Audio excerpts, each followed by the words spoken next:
اس بد انجامی سے بس اللہ کے وہی بندے بچیں گے جنہیں اس نے اپنے لیے خالص کر لیا ہے۔ ہم کو اس سے پہلے نوح نے پکارا تھا تو دیکھو ہم کیسے اچھے جواب دینے والے تھے۔ ہم نے اس کو اور اس کے گھر والوں کو کرب عظیم سے بچا لیا اور اسی کی نسل کو باقی رکھا اور بعد کی نسلوں میں اس کی تعریف و توصیف چھوڑ دی۔ سلام ہے نوح پر تمام دنیا والوں میں، ہم نیکی کرنے والوں کو ایسی ہی جزا دیا کرتے ہیں۔ در حقیقت وہ ہمارے مومن بندوں میں سے تھا۔ پھر دوسرے گروہ کو ہم نے غرق کر دیا۔ اور نوحی کے طریقے پر چلنے والا ابراہیم تھا جب وہ اپنے رب کے حضور قلب سلیم لے کر آیا، جب اس نے اپنی باپ اور اپنے قوم سے کہا، یہ کیا چیزیں ہیں جن کی تم عبادت کر رہے ہو؟ کیا اللہ کو چھوڑ کر جھوٹ گھڑے ہوئے معبود چاہتے ہو؟ آخر رب العالمین کے بارے میں تمہارا کیا گمان ہے؟ پھر اس نے تاروں پر ایک نگاہ ڈالی اور کہا، میری طبیعت خراب ہے۔ چنانچہ وہ لوگ اسے چھوڑ کر چلے گئے۔ ان کے پیچھے وہ چپکے سے ان کے معبودوں کے مندر میں گھس گیا اور بولا، آپ لوگ کھاتے کیوں نہیں ہیں؟ کیا ہو گیا؟ آپ لوگ بولتے بھی نہیں۔ اس کے بعد وہ ان پر پل پڑا اور سیدھے ہاتھ سے خوب ضربیں لگائیں۔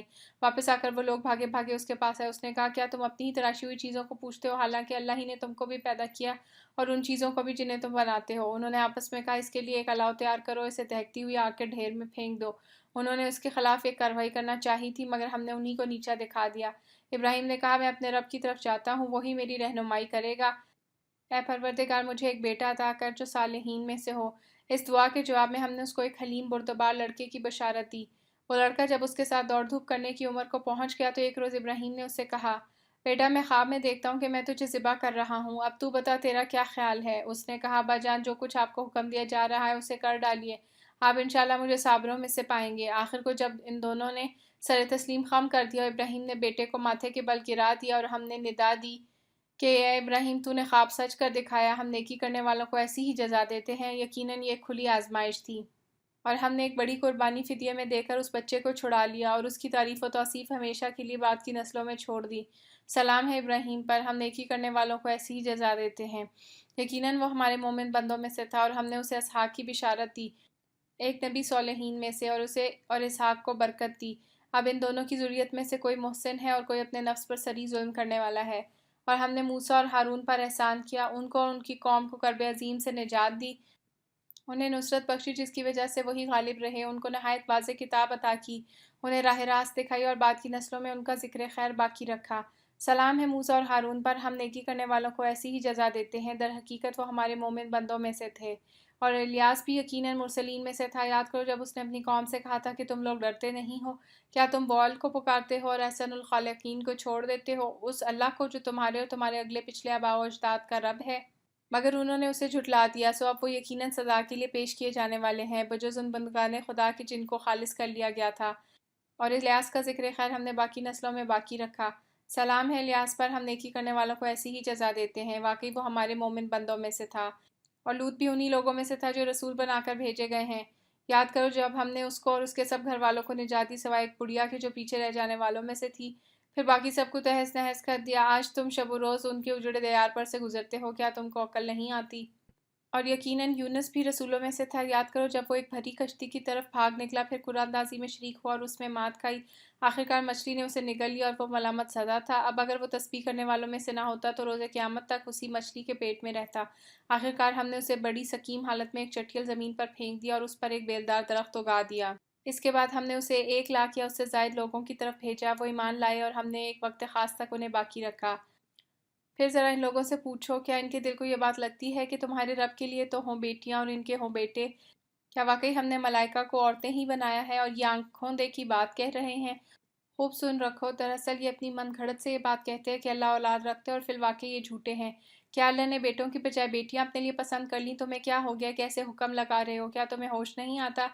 یا پھر تمہارے پاس ان باتوں کے لیے کوئی سند ہے تو لاؤ اپنی وہ کتاب اگر تم سچے ہو۔ انہوں نے اللہ اور ملائکہ کے درمیان نسب کا رشتہ بنا رکھا ہے، حالانکہ ملائکہ خوب جانتے ہیں کہ یہ لوگ مجرم کی حیثیت سے پیش ہونے والے ہیں، اور وہ کہتے ہیں کہ اللہ ان صفات سے پاک ہے جو اس کے خالص بندوں کے سوا دوسرے لوگ اس کی طرف منسوب کرتے ہیں۔ بس تم اور تمہارے یہ معبود اللہ سے کسی کو پھیر نہیں سکتے مگر صرف اس کو جو دوزخ کی بھڑکتی ہوئی آگ میں جھلسنے والا ہو۔ اور ہمارا حال تو یہ ہے کہ ہم میں سے ہر ایک کا ایک مقام مقرر ہے اور ہم سب بستہ خدمتگار ہیں اور تسبیح کرنے والے ہیں۔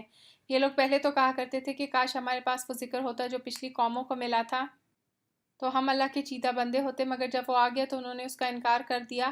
اب عنقریب انہیں اس روش کا نتیجہ معلوم ہو جائے گا۔ اپنے بھیجے ہوئے بندوں سے ہم پہلے ہی وعدہ کر چکے ہیں، یقیناً ان کی مدد کی جائے گی اور ہمارا لشکر ہی غالب ہو کر رہے گا۔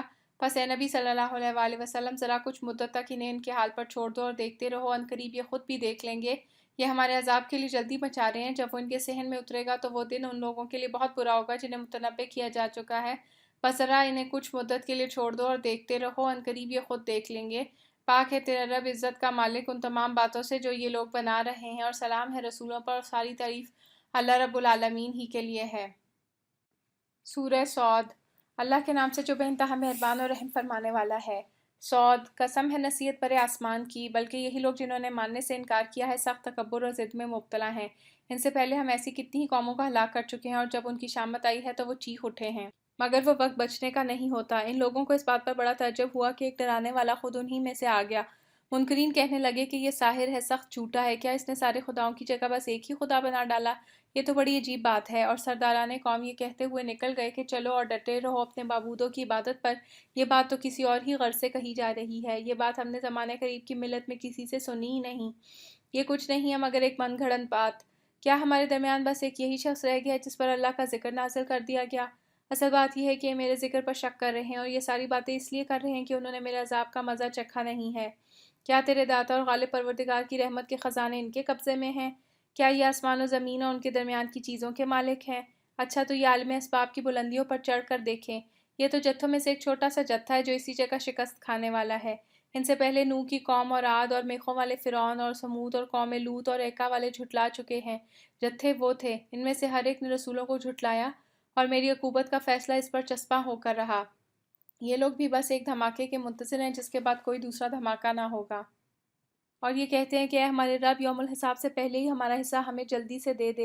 اے نبی صلی اللہ علیہ وآلہ وسلم صبر کرو ان باتوں پر جو یہ لوگ بناتے ہیں، اور ان کے سامنے ہمارے بندے داؤد کا قصہ بیان کرو جو بڑی قوتوں کا مالک تھا، ہر معاملہ میں اللہ کی طرف رجوع کرنے والا تھا۔ ہم نے پہاڑوں کو اس کے ساتھ مسخر کر رکھا تھا کہ صبح و شام وہ اس کے ساتھ تسبیح کرتے تھے، پرندے سمٹ آتے، سب کے سب اس کی تسبیح کی طرف متوجہ ہو جاتے تھے۔ ہم نے اس کی سلطنت مضبوط کر دی تھی، اس کو حکمت عطا کی تھی اور فیصلہ کن بات کرنے کی صلاحیت بخشی تھی۔ پھر تمہیں کچھ خبر پہنچی ہے ان مقدمے والوں کی جو دیوار چڑھ کر اس کے بالا خانے میں گھس آئے تھے؟ جب وہ داؤد کے پاس پہنچے تو وہ انہیں دیکھ کر گھبرا گیا۔ انہوں نے کہا ڈریے نہیں، ہم دو فریق مقدمہ ہیں جن میں سے ایک نے دوسرے پر زیادتی کی ہے، آپ ہمارے درمیان ٹھیک ٹھیک حق کے ساتھ فیصلہ کر دیجئے، بے انصافی نہ کیجیے اور ہمیں راہ راست بتائیے۔ یہ میرا بھائی ہے، اس کے پاس 99 دمبیاں ہیں اور میرے پاس صرف ایک ہی دمبی ہے، اس نے مجھ سے کہا کہ یہ ایک دمبی بھی میرے حوالے کر دے، اور اس نے گفتگو میں مجھے دبا لیا۔ داؤد نے جواب دیا، اس شخص نے اپنی دمبیوں کے ساتھ تیری دمبی ملا لینے کا مطالبہ کر کے یقیناً تجھ پر ظلم کیا، اور واقعہ یہ ہے کہ مل جل کر ساتھ رہنے والے لوگ اکثر ایک دوسرے پر زیادتیاں کرتے رہتے ہیں، بس وہی لوگ اس سے بچے ہوئے ہیں جو ایمان رکھتے اور عمل صالح کرتے ہیں، اور ایسے لوگ کم ہی ہیں۔ یہ بات کہتے کہتے داؤد سمجھ گیا کہ یہ تو ہم نے دراصل اس کی آزمائش کی ہے، چنانچہ اس نے اپنے رب سے معافی مانگی اور سجدے میں گر گیا اور رجوع کر لیا۔ تب ہم نے اس کا وہ قصور معاف کیا، اور یقیناً ہمارے ہاں اس کے لیے تقرب کا مقام ہے اور بہتر انجام ہے۔ ہم نے اسے کہا، اے داؤد، ہم نے تجھے زمین میں خلیفہ بنایا، لہٰذا تو لوگوں کے درمیان حق کے ساتھ حکومت کر، اور خواہش نفس کی پیروی نہ کر کہ وہ تجھے اللہ کی راہ سے بھٹکا دے گی۔ جو لوگ اللہ کی راہ سے بھٹکتے ہیں یقیناً ان کے لیے سخت سزا ہے کہ وہ یوم الحساب کو بھول گئے۔ ہم نے اس آسمان اور زمین کو اور اس دنیا کو جو ان کے درمیان ہے فضول پیدا نہیں کر دیا ہے۔ یہ تو ان لوگوں کا گمان ہے جنہوں نے کفر کیا ہے، اور ایسے کافروں کے لیے بربادی ہے جہنم کی آگ سے۔ کیا ہم ان لوگوں کو جو ایمان لاتے اور نیک عمل کرتے ہیں اور ان کو جو زمین میں فساد کرنے والے ہیں یکساں کر دیں؟ کیا متقیوں کو ہم فاجروں جیسا کر دیں؟ یہ ایک بڑی برکت والی کتاب ہے جو اے نبی صلی اللہ علیہ وآلہ وسلم ہم نے تمہاری طرف نازل کی ہے تاکہ یہ لوگ اس کی آیات پر غور کریں اور عقل و فکر رکھنے والے اس سے سبق لیں۔ اور داؤد کو ہم نے سلیمان جیسا بیٹا عطا کیا، بہترین بندہ، کثرت سے اپنے رب کی طرف رجوع کرنے والا۔ قابل ذکر ہے وہ موقع جب شام کے وقت اس کے سامنے خوب سدھے ہوئے گھوڑے پیش کیے گئے تو اس نے کہا، میں نے اس مال کی محبت اپنے رب کی یاد کی وجہ سے اختیار کی ہے، یہاں تک کہ جب وہ گھوڑے نگاہ سے اوجھل ہو گئے تو اس نے حکم دیا کہ انہیں میرے پاس واپس لاؤ، پھر لگا ان کی پنڈلیوں اور گردنوں پر ہاتھ پھیرنے۔ اور دیکھو کہ سلیمان کو بھی ہم نے آزمائش میں ڈالا اور اس کی کرسی پر ایک جست لا کر ڈال دیا۔ پھر اس نے رجوع کیا اور کہا کہ اے میرے رب، مجھے معاف کر دے اور مجھے وہ بادشاہی دے جو میرے بعد کسی اور کے لیے سزاوار نہ ہو، بے شک تو ہی اصل داتا ہے۔ تب ہم نے اس کے لیے ہوا کو مسخر کر دیا جو اس کے حکم سے نرمی کے ساتھ چلتی تھی جدھر وہ چاہتا تھا، اور ہم نے شیاطین کو مسخر کر دیا، ہر طرح کے مامار اور غوطہ خور اور دوسرے جو پابند سلاسل تھے۔ ہم نے اس سے کہا، یہ ہماری بخشش ہے، تجھے اختیار ہے جسے چاہے دے اور جسے چاہے روک لے، کوئی حساب نہیں، یقیناً اس کے لیے ہمارے ہاں تقرب کا مقام اور بہتر انجام ہے۔ اور ہمارے بندے ایوب کا ذکر کرو جب اس نے اپنے رب کو پکارا کہ شیطان نے مجھے تکلیف اور عذاب میں ڈال دیا ہے۔ ہم نے اسے حکم دیا اپنا پاؤں زمین پر مار، یہ ہے ٹھنڈا پانی نہانے کے لیے اور پینے کے لیے۔ ہم نے اسے اس کے اہل و عیال واپس دیے اور ان کے ساتھ اتنے ہی اپنی طرف سے رحمت کے طور پر اور عقل و فکر رکھنے والوں کے لیے درس کے طور پر۔ اور ہم نے اسے کہا کہ تنکوں کا ایک مٹھا لے اور اس سے مار دے، اپنی قسم نہ توڑ۔ ہم نے اسے صابر پایا، بہترین بندہ اپنے رب کی طرف بہت رجوع کرنے والا۔ اور ہمارے بندوں ابراہیم اور اسحاق اور یعقوب کا ذکر کرو، بڑی قوت عمل رکھنے والے اور دیدہ ور لوگ تھے۔ ہم نے ان کو ایک خالص صفت کی بنا پر برگزیدہ کیا تھا اور وہ دار آخرت کی یاد تھی۔ یقیناً ہمارے یہاں ان کا شمار چنے ہوئے نیک اشخاص میں ہے۔ اور اسماعیل اور الیسی اور ذوالکفل کا ذکر کرو، یہ سب نیک لوگوں میں سے تھے۔ یہ ایک ذکر تھا، اب سنو کہ متقی لوگوں کے لیے بہترین ٹھکانہ ہے ہمیشہ رہنے والی جنتیں جن کے دروازے ان کے لیے کھلے ہوں گے۔ ان میں وہ تکیے لگائے بیٹھے ہوں گے، خوب خوب فواکہ اور مشروبات طلب کر رہے ہوں گے، اور ان کے پاس شرمیلی ہمسن بیویاں ہوں گی۔ یہ وہ چیزیں جنہیں حساب کے دن عطا کرنے کا تم سے وعدہ کیا جا رہا ہے، یہ ہمارا رزق ہے جو کبھی ختم ہونے والا نہیں۔ یہ تو ہے متقیوں کا انجام، اور سرکشیوں کے لیے بدترین ٹھکانہ ہے جہنم، جس میں وہ جھلسے جائیں گے، بہت ہی بری قیام گاہ یہ ہے ان کے لیے۔ پس وہ مزہ چکھیں کھولتے ہوئے پانی اور پیپ لہو اور اسی قسم کی دوسری تلخیوں کا۔ وہ جہنم کی طرف اپنے پیرووں کو آتے دیکھ کر آپس میں کہیں گے، یہ ایک لشکر تمہارے پاس گھسا چلا آ رہا ہے، کوئی خوش آمدید ان کے لیے نہیں ہے، یہ آگ میں جھلسنے والے ہیں۔ وہ ان کو جواب دیں گے، نہیں بلکہ تم ہی جھلسے جا رہے ہو، کوئی خیر مقدم تمہارے لیے نہیں ہے، تم ہی تو یہ انجام ہمارے آگے لائے ہو، کیسی بری ہے یہ جائے قرار۔ پھر وہ کہیں گے، اے ہمارے رب، جس نے ہمیں اس انجام کو پہنچانے کا بندوبست کیا، اس کو دوزخ کا دوہرا عذاب دے۔ اور وہ آپس میں کہیں گے، کیا بات ہے، ہم ان لوگوں کو نہیں دیکھتے جنہیں ہم دنیا میں برا سمجھتے تھے، ہم نے یوں ہی ان کا مذاق بنا لیا تھا، یا وہ کہیں نظروں سے اوجھل ہیں۔ بے شک یہ بات سچی ہے، اہل دوزخ میں یہی کچھ جھگڑے ہونے والے ہیں۔ اے نبی صلی اللہ علیہ وآلہ وسلم، ان سے کہو، میں تو بس خبردار کر دینے والا ہوں، کوئی حقیقی معبود نہیں مگر اللہ، جو یکتا ہے، سب پر غالب، آسمانوں اور زمین کا مالک اور ان ساری چیزوں کا مالک جو ان کے درمیان ہیں، زبردست اور درگزر کرنے والا۔ ان سے کہو، یہ ایک بڑی خبر ہے جس کو سن کر تم منہ پھیرتے ہو۔ ان سے کہو، مجھے اس وقت کوئی خبر نہ تھی جب ملائے اعلیٰ میں جھگڑا ہو رہا تھا، مجھ کو تو وحی کے ذریعے سے یہ باتیں صرف اس لیے بتائی جاتی ہیں کہ میں کھلا کھلا خبردار کرنے والا ہوں۔ جب تیرے رب نے فرشتوں سے کہا، میں مٹی سے ایک بشر بنانے والا ہوں، پھر جب میں اسے پوری طرح بنا دوں اور اس میں اپنی روح پھونک دوں تو تم اس کے آگے سجدے میں گر جاؤ۔ اس حکم کے مطابق فرشتے سب کے سب سجدے میں گر گئے، مگر ابلیس نے اپنی بڑائی کا گھمنڈ کیا اور وہ کافروں میں سے ہو گیا۔ رب نے فرمایا، اے ابلیس، تجھے کیا چیز اس کو سجدہ کرنے سے مانے ہوئی جسے میں نے اپنے دونوں ہاتھوں سے بنایا ہے؟ تو بڑا بن رہا ہے یا تو ہے ہی کچھ اونچے درجے کی ہستیوں میں سے؟ اس نے جواب دیا، میں اس سے بہتر ہوں، آپ نے مجھ کو آگ سے پیدا کیا ہے اور اس کو مٹی سے۔ فرمایا، اچھا تو یہاں سے نکل جا، تو مردود ہے اور تیرے اوپر یوم الجزا تک میری لعنت ہے۔ وہ بولا، اے میرے رب، یہ بات ہے تو پھر اس وقت تک کے لیے مجھے مہلت دے دے جب یہ لوگ دوبارہ اٹھائے جائیں گے۔ فرمایا، اچھا تجھے اس روز تک کی مہلت ہے جس کا وقت مجھے معلوم ہے۔ اس نے کہا، تیری عزت کی قسم، میں ان سب لوگوں کو بہکا کر رہوں گا بجز تیرے ان بندوں کی جنہیں تو نے خالص کر لیا ہے۔ فرمایا، تو حق یہ ہے اور میں حق ہی کہا کرتا ہوں کہ میں جہنم کو تجھ سے اور ان سب لوگوں سے بھر دوں گا جو ان انسانوں میں سے تیری پیروی کریں گے۔ اے نبی صلی اللہ علیہ وآلہ وسلم، ان سے کہہ دو کہ میں اس تبلیغ پر تم سے کوئی اجر نہیں مانگتا اور نہ میں بناوٹی لوگوں میں سے ہوں، یہ تو ایک نصیحت ہے تمام جہان والوں کے لیے، اور تھوڑی مدت ہی گزرے گی کہ تمہیں اس کا حال خود معلوم ہو جائے گا۔ سورہ زمر۔ اللہ کے نام سے جو بے انتہا مہربان اور رحم فرمانے والا ہے۔ اس کتاب کا نزول اللہ زبردست اور دانا کی طرف سے ہے۔ اے نبی صلی اللہ علیہ وآلہ وسلم، یہ کتاب ہم نے تمہاری طرف برحق نازل کی ہے، لہٰذا تم اللہ ہی کی بندگی کرو، دین کو اسی کے لیے خالص کرتے ہوئے۔ خبردار، دین خالص اللہ کا حق ہے، رہے وہ لوگ جنہوں نے اس کے سوا دوسرے سرپرست بنا رکھے ہیں اور اپنے اس فعل کی توجیہ یہ کرتے ہیں کہ ہم تو ان کی عبادت صرف اس لیے کرتے ہیں کہ وہ اللہ تک ہماری رسائی کرا دیں۔ اللہ یقیناً ان کے درمیان ان تمام باتوں کا فیصلہ کر دے گا جن میں وہ اختلاف کرتے رہے ہیں۔ اللہ کسی ایسے شخص کو ہدایت نہیں دیتا جو جھوٹا اور منکر حق ہو۔ اگر اللہ کسی کو بیٹا بنانا چاہتا تو اپنی مخلوق میں سے جس کو چاہتا برگزیدہ کر لیتا۔ پاک ہے وہ اس سے کہ کوئی اس کا بیٹا ہو، وہ اللہ ہے اکیلا اور سب پر غالب۔ اس نے آسمانوں اور زمین کو برحق پیدا کیا ہے، وہی دن پر رات اور رات پر دن کو لپیٹتا ہے۔ اسی نے سورج اور چاند کو اس طرح مسخر کر رکھا ہے کہ ہر ایک ایک وقت مقرر تک چلے جا رہا ہے۔ جان رکھو وہ زبردست ہے اور درگزر کرنے والا ہے۔ اسی نے تم کو ایک جان سے پیدا کیا، پھر وہی ہے جس نے اس جان سے اس کا جوڑا بنایا، اور اسی نے تمہارے لیے مویشیوں میں سے 8 نر و مادہ پیدا کیے۔ وہ تمہاری ماؤں کے پیٹوں میں 3 تاریک پردوں کے اندر تمہیں ایک کے بعد ایک شکل دیتا چلا جاتا ہے۔ یہی اللہ جس کے یہ کام ہے تمہارا رب ہے، بادشاہی اسی کی ہے، کوئی معبود اس کے سوا نہیں ہے۔ پھر تم کدھر سے پھرائے جا رہے ہو؟ اگر تم کفر کرو تو اللہ پہ تم سے بے نیاز ہے، لیکن وہ اپنے بندوں کے لیے کفر کو پسند نہیں کرتا، اور اگر تم شکر کرو تو اسے وہ تمہارے لیے پسند کرتا ہے۔ کوئی بوجھ اٹھانے والا کسی دوسرے کا بوجھ نہ اٹھائے گا، آخرکار تم سب کو اپنے رب کی طرف پلٹنا ہے۔ پھر وہ تمہیں بتا دے گا کہ تم کیا کرتے رہے ہو۔ وہ تو دلوں کا حال تک جانتا ہے۔ انسان پر جب کوئی آفت آتی ہے تو وہ اپنے رب کی طرف رجوع کر کے اسے پکارتا ہے، پھر جب اس کا رب اسے اپنی نعمت سے نواز دیتا ہے تو وہ اس مصیبت کو بھول جاتا ہے جس پر وہ پہلے پکار رہا تھا، اور دوسروں کو اللہ کا ہمسر ٹھہراتا ہے تاکہ اس کی راہ سے گمراہ کرے۔ اے نبی صلی اللہ علیہ وآلہ وسلم، اس سے کہو کہ تھوڑے دن اپنے کفر سے لطف اٹھا لے، یقیناً تو دوزخ میں جانے والا ہے۔ کیا اس شخص کی روش بہتر ہے یا اس شخص کی جو مطیع فرمان ہے، رات کی گھڑیوں میں کھڑا رہتا اور سجدے کرتا ہے، آخرت سے ڈرتا اور اپنے رب کی رحمت سے امید لگاتا ہے؟ ان سے پوچھو کیا جاننے والے اور نہ جاننے والے دونوں کبھی یکساں ہو سکتے ہیں؟ نصیحت و عقل رکھنے والے ہی قبول کرتے ہیں۔ اے نبی صلی اللہ علیہ وآلہ وسلم، کہو کہ اے میرے بندو جو ایمان لائے ہو، اپنے رب سے ڈرو۔ جن لوگوں نے اس دنیا میں نیک رویہ اختیار کیا ہے ان کے لیے بھلائی ہے، اور خدا کی زمین وسیع ہے۔ صبر کرنے والوں کو تو ان کا اجر بے حساب دیا جائے گا۔ اے نبی صلی اللہ علیہ وآلہ وسلم، ان سے کہو مجھے حکم دیا گیا ہے کہ دین کو اللہ کے لیے خالص کر کے اس کی بندگی کروں، اور مجھے حکم دیا گیا ہے کہ سب سے پہلے میں خود مسلم بنوں۔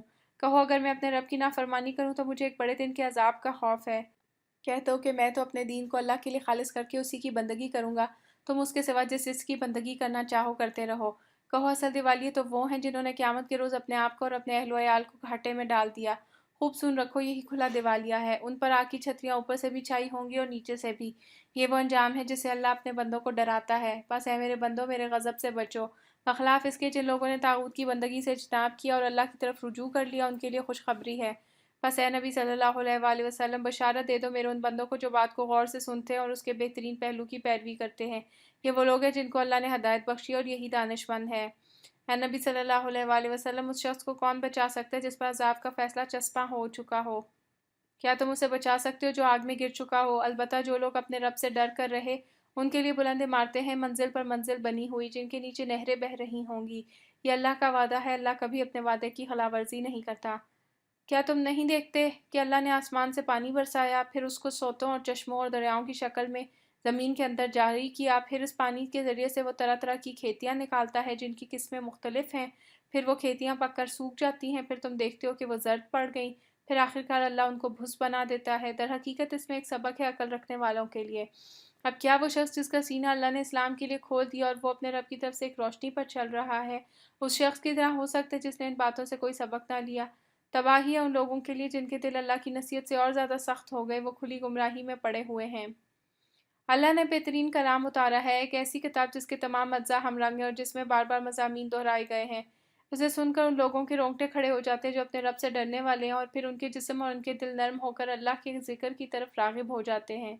یہ اللہ کی ہدایت ہے جس سے وہ راہ راست پر لاتا ہے جسے چاہتا ہے، اور جسے اللہ ہی ہدایت نہ دے اس کے لیے پھر کوئی ہادی نہیں ہے۔ اب اس شخص کی بدحالی کا تم کیا اندازہ کر سکتے ہو جو قیامت کے روز عذاب کی سخت مار اپنے منہ پر لے گا؟ ایسے ظالموں سے تو کہہ دیا جائے گا کہ اب چکھو مزہ اس کمائی کا جو تم کرتے رہے تھے۔